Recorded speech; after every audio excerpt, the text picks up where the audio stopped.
السلام عليكم ورحمة الله وبركاته. خوت كنتمنى الله تكونوا بخير وعلى خير. اتصل بيا واحد السيد من طنجة، يلا دابا نيت قطعت معاه، قال لي سي زياد تبدلتوه صراحة، بقى فيا الحال ومسكين مقلق. قلت لي شنو المشكل اللي عندك؟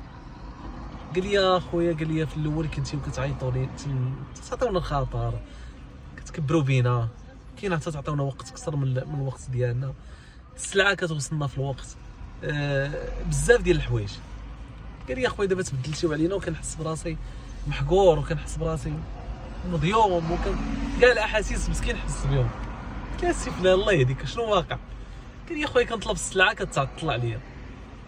اولا الخطا ديالو لان كان باغي مثلا 70 قرعه، عيط لي قال لي باغي 70 قرعه و20 قرعه ديال واحد الموديل ما لقاهش عندنا، كانت قاده لينا في الستوك.